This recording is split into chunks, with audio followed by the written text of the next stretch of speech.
नमस्कार दोस्तों, KBC Rajasthan news channel में आपका स्वागत है। चलिए नजर डालते हैं आज की टॉप 25 खबरों पर। सुबह होते ही जयपुर के नंदपुरी इलाके में हलचल बढ़ गई। सड़क किनारे बने अतिक्रमणों को हटाने के लिए जयपुर विकास प्राधिकरण ने बड़ा अभियान शुरू कर दिया। भारी मशीनें और अधिकारी मौके पर पहुंचे। लंबे समय से रुके सड़क चौड़ीकरण कार्य को पूरा करने के लिए यह कार्रवाई की जा रही है। आसपास के लोगों की नजरें पूरे घटनाक्रम पर टिकी रहीं। जयपुर के कई इलाकों में लोगों को उस समय परेशानी का सामना करना पड़ा जब मोबाइल इंटरनेट सेवाएं अचानक बंद कर दी गईं। प्रशासन ने कानून व्यवस्था बनाए रखने के लिए यह फैसला लिया। अधिकारियों का कहना है कि अफवाहों और भड़काऊ संदेशों को रोकना जरूरी था। आवश्यक सेवाओं को प्रभावित न होने देने के लिए अलग से व्यवस्थाएं भी की गईं। शहर में बड़ी सतर्कता के बीच जयपुर पुलिस आयुक्तालय क्षेत्र में धारा 163 लागू कर दी गई है। प्रशासन ने साफ किया कि बिना पूर्व अनुमति किसी भी तरह की रैली, प्रदर्शन या सार्वजनिक सभा आयोजित नहीं की जा सकेगी। अधिकारियों ने लोगों से सहयोग की अपील करते हुए शांति बनाए रखने और नियमों का पालन करने को कहा है। नंदपुरी क्षेत्र में चल रही कार्रवाई को लेकर सुरक्षा व्यवस्था बेहद कड़ी कर दी गई। 3000 से अधिक पुलिसकर्मी और अधिकारी अलग अलग स्थानों पर तैनात किए गए हैं। प्रशासन का कहना है कि पूरी कार्रवाई शांतिपूर्ण ढंग से पूरी कराई जाएगी। किसी भी तरह की अप्रिय घटना रोकने के लिए लगातार निगरानी रखी जा रही है।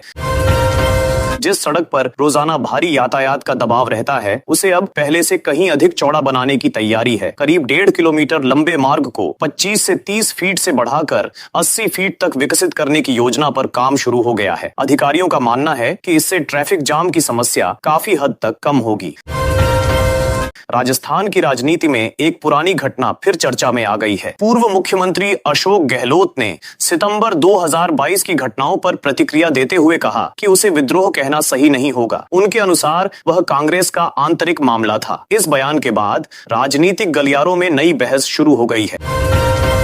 राजस्थान समेत कई राज्यों में राज्यसभा चुनाव को लेकर राजनीतिक सरगर्मियां तेज हो गई हैं। 18 जून को होने वाले चुनाव के लिए दलों ने अपनी रणनीति पर काम शुरू कर दिया है। नेताओं की बैठकों का दौर जारी है। सभी पार्टियां अपने उम्मीदवारों की स्थिति मजबूत करने के लिए लगातार राजनीतिक गणित साधने में जुटी हैं। कई दिनों की झुलसा देने वाली गर्मी के बाद राजस्थान में मौसम ने राहत भरा रुख दिखाया है। मानसून गतिविधियों के कारण कई जिलों में तापमान में गिरावट दर्ज की गई। बादलों की आवाजाही और हल्की बारिश ने लोगों को सुकून दिया। मौसम विभाग भी लगातार बदलते हालात पर नजर बनाए हुए है। मौसम विभाग की ताजा समीक्षा ने किसानों और आम लोगों की उम्मीदें बढ़ा दी हैं। पिछले 5 वर्षों के ट्रेंड का अध्ययन करने के बाद विशेषज्ञों ने संकेत दिए हैं कि इस बार मानसून सक्रिय रह सकता है। कृषि क्षेत्र में इसे सकारात्मक माना जा रहा है और कई जिलों में तैयारियां भी तेज हो गई हैं।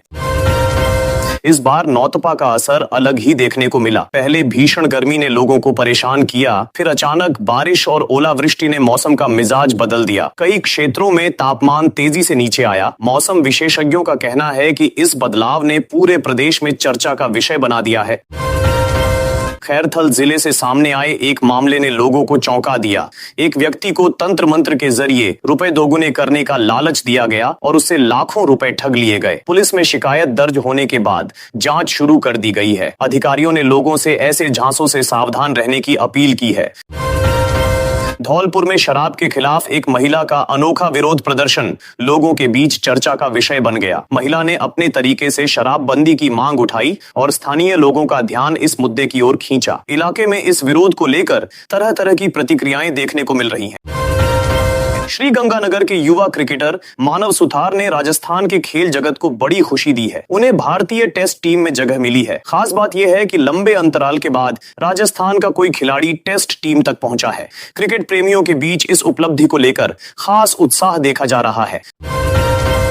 जयपुर में चल रही बड़ी कार्रवाई के कारण सुरक्षा एजेंसियों को विशेष अलर्ट पर रखा गया है। पुलिस, प्रशासन और अन्य विभागों के अधिकारी लगातार समन्वय बनाकर काम कर रहे हैं।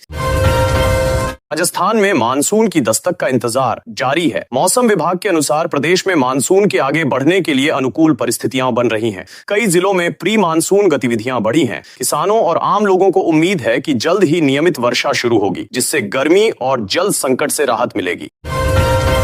मुख्यमंत्री भजनलाल शर्मा आज पचपदरा रिफाइनरी का दौरा करेंगे। वह प्रस्तावित उद्घाटन कार्यक्रम की तैयारियों की समीक्षा करेंगे। अधिकारियों को सभी व्यवस्थाएं समय पर पूरी करने के निर्देश दिए गए हैं। यह परियोजना राज्य के औद्योगिक विकास, रोजगार सृजन और ऊर्जा क्षेत्र को नई दिशा देने वाली महत्वपूर्ण परियोजनाओं में शामिल है।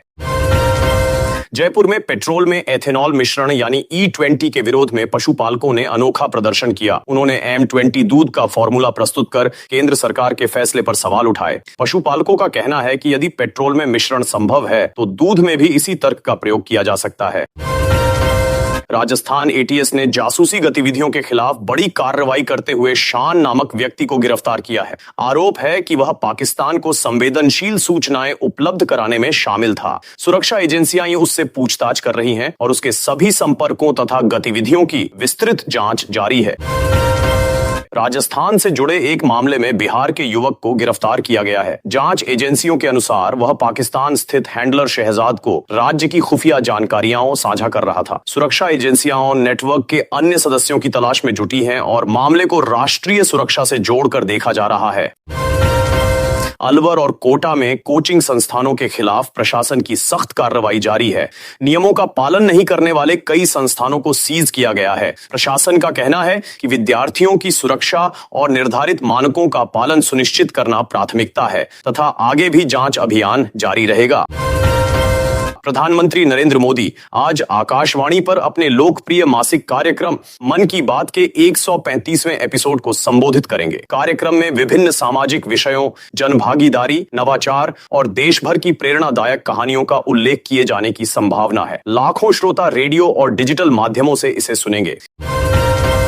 राजस्थान में पिछले 24 घंटों के दौरान सीकर, झुंझुनू और श्रीगंगानगर सहित कई जिलों में प्री मानसून बारिश दर्ज की गई। वर्षा के कारण मौसम सुहावना हुआ है और तापमान में गिरावट देखने को मिली है। किसानों को भी आगामी खरीफ फसलों की तैयारी के लिए अनुकूल संकेत मिलने लगे हैं। मौसम विभाग ने राज्य के अनेक हिस्सों में अगले कुछ दिनों तक आंधी, बिजली चमकने और हल्की बारिश की चेतावनी जारी की है। लोगों को खुले स्थानों में सावधानी बरतने की सलाह दी गई है। प्रशासन ने भी संभावित मौसम परिवर्तन को देखते हुए आवश्यक तैयारियां शुरू कर दी हैं। सीकर जिले में पिछले 24 घंटों के दौरान सबसे अधिक 49 मिलीमीटर वर्षा दर्ज की गई। बारिश के बाद तापमान में उल्लेखनीय गिरावट आई है और लोगों को भीषण गर्मी से राहत मिली है। मौसम विशेषज्ञों का मानना है कि आने वाले दिनों में वर्षा गतिविधियां और बढ़ सकती हैं। राजस्थान के प्रमुख शहरों में अधिकतम तापमान सामान्य से 3 से 4 डिग्री सेल्सियस नीचे बना हुआ है। मानसून की बारिश और बादलों की आवाजाही के कारण मौसम अपेक्षाकृत ठंडा रहा। लोगों को गर्म हवाओं से राहत मिली है तथा बिजली की मांग में भी कुछ कमी दर्ज की गई है। जयपुर में अधिकतम तापमान लगभग 36 डिग्री सेल्सियस दर्ज किया गया, जो सामान्य से करीब 3 डिग्री कम है। बादलों और हल्की वर्षा की गतिविधियों के कारण मौसम अपेक्षाकृत सुहावना बना हुआ है। मौसम विभाग के अनुसार आने वाले दिनों में तापमान में और गिरावट देखने को मिल सकती है। बीकानेर में अधिकतम तापमान लगभग 40 डिग्री सेल्सियस दर्ज किया गया। हालांकि यह पिछले सप्ताह की तुलना में काफी कम है। क्षेत्र में बादलों की आवाजाही और नमी बढ़ने से लोगों को राहत मिली है। मौसम विशेषज्ञों का कहना है कि मानसून की सक्रियता बढ़ने पर तापमान और घट सकता है। श्रीगंगानगर आज भी प्रदेश के अपेक्षाकृत गर्म इलाकों में शामिल रहा, जहां तापमान 42 डिग्री सेल्सियस के आसपास दर्ज किया गया। इसके बावजूद पिछले दिनों की तुलना में गर्मी की तीव्रता कम रही है। मौसम विभाग का अनुमान है कि वर्षा गतिविधियों से जल्द राहत मिलने की संभावना है।